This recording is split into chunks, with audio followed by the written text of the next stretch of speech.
Beberapa teman menganggap mengucapkan Natal boleh-boleh saja. Ketika diberitahu bahwasanya itu dilarang, mereka tetap berdalih bahwa itu boleh-boleh saja untuk menjaga hubungan dengan sama muslim. Bagaimana cara meyakinkan mereka bahwa hal ini dilarang dalam Islam, sementara saya sendiri memiliki keterbatasan dalam memberikan jawaban kepada teman-teman. Berkaitan dengan dua pertanyaan di atas, apakah kita berdosa jika membiarkan hal tersebut? Misal ketika ada teman muslim yang menganggap mengucap selamat Natal boleh, kita hanya diam saja. Tentu nggak boleh ya, itu harus ingkar mungkar. Orang-orang muslim yang mengatakan bahwasanya boleh saja mengucapkan selamat Natal, saya berani sumpah ikhwah, orang ini tidak punya ilmu agama dan imannya masih sangat tipis. Nggak bisa saudaraku, mengucapkan selamat Natal kepada orang Nasrani sama mengatakan selamat Allah punya anak.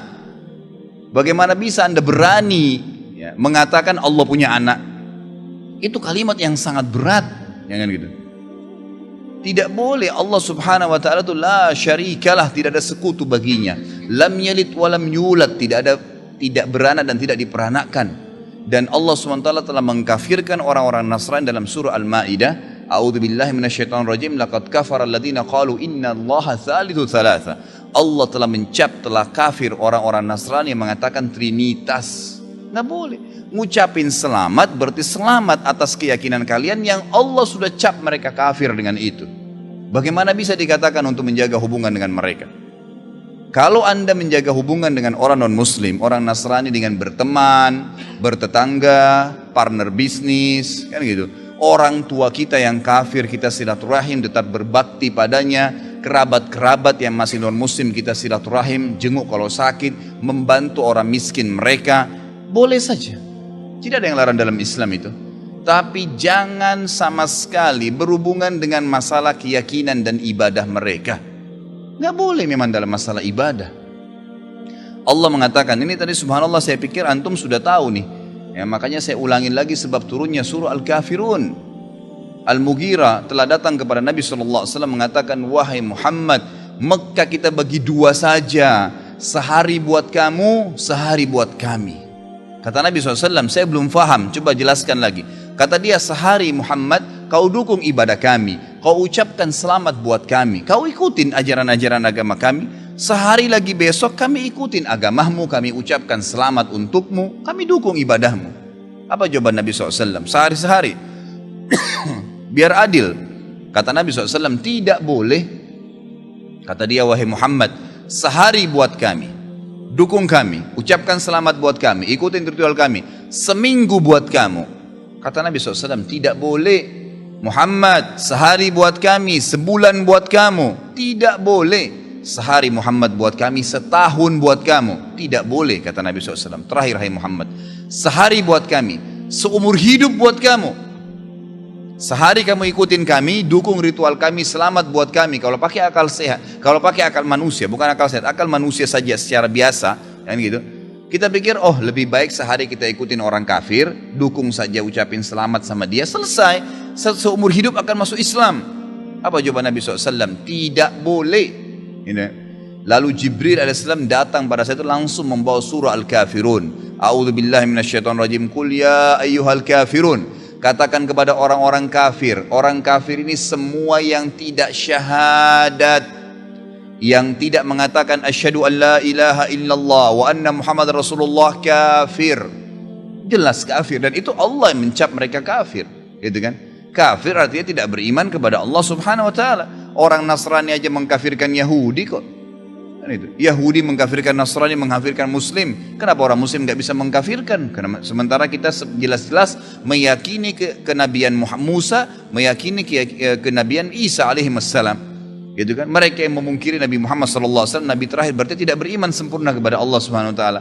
Dan sudah banyak ayat Quran menjelaskan masalah itu, gitu kan? Kata Allah Subhanahu Wa Taala, ya, Qul ya ayyuhal kafirun la a'budu ma ta'budun. Semua Yahudi, Nasrani, Majusi, penyembah api, penyembah gunung, penyembah pohon, penyembah apa saja, semua selain yang tidak syahadat ini, saya tidak ikut-ikutan acara ritual kalian, tidak akan ucapin selamat buat kalian, tidak akan pakai atribut-atribut kalian, dan kalian juga tidak usah repot-repot ikutin agama saya, nggak usah. Kita nggak butuh Nasrani. Saya tanya, pada saat sholat Idul Fitri, ada orang Nasrani ikut-ikutan, Idul Adha, gitu kan? Mereka berurus dengan agamanya sendiri. Kenapa orang Muslim pusing dengan acara ritualnya orang lain? Diulangi lagi. Ya, setelah dikatakan kalian tidak usah ikut-ikutan, saya tidak usah ikut-ikutan juga, diulangi lagi. Wala antum ma'budun ma'bud, wala ana 'abidun ma'abadtum, wala antum ma'budun, 2 kali diulangi. Dan saya tidak akan ikut-ikutan, kalian juga tidak ikut-ikutan, terus begitu. Terakhir dikatakan oleh Allah, lakum dinukum waliyadin. Kalian punya agama, saya juga punya agama. Titik, selesai. Gitu kan? Emang sudah begitu. Kalau Anda bilang, oh itu cuma kata-kata, nggak masalah. Kata-kata bisa membuat Anda murtad, saudaraku, bisa masuk neraka. Gitu kan?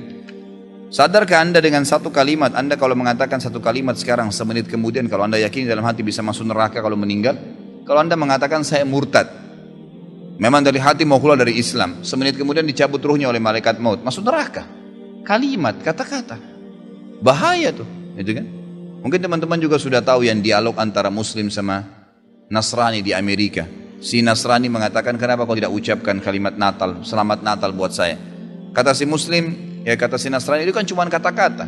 Kata si Muslim, apa kau sudah syahadat? Si Nasrani bilang, enggak. Kenapa kau enggak syahadat? Dia bilang, kalau saya syahadat, saya tinggalin agama saya. Kata si Muslim, itu kan juga cuma kata-kata. Sama, gitu kan? Jadi enggak boleh. Tapi hal-hal yang ditoleransikan dalam agama silahkan. Tadi saya bilang berteman, bertetangga, silahkan. Tapi jangan dukung masalah ibadahnya. Enggak boleh. Sampai pernah ditanya kepada Syekh Bimbas, apa hukumnya orang-orang, mohon maaf ini teman-teman kita, semoga Allah berikan hidayah yang belum tahu, yang menjadi security menjaga gereja misalnya, atau orang-orang yang menjadi tukang parkirnya karena lagi banyak mobil, halalkah pendapatannya? Bolehkah itu? Fatwa ulama tidak boleh. Karena ada hadis Nabi SAW yang berbunyi, kalau ahli kitab, khusus Yahudi dan Nasrani terutama, kalau mereka sedang beribadah di tempat ibadah mereka, jauhilah, karena laknat Allah sedang turun. Hadis Nabi SAW. Kenapa nggak bisa cari rezeki di tempat lain? Subhanallah, rezeki itu sudah dibagi oleh Allah SWT. Hati-hati saudaraku, gitu kan? Jadi orang yang mengatakan seperti ini karena tidak paham agama. Bagaimana bisa dia mengatakan Tuhan punya anak? Gitu kan? Jadi tidak boleh sama sekali ikhwah, yang nggak boleh. Jadi kita harus tahu mana yang boleh dan mana yang tidak boleh. Dan Anda wajib ingkar mungkar. Ingatkan apa yang saya sampaikan tadi. Kalau juga dia tidak mau dengar, selesai, gugur kewajiban Anda.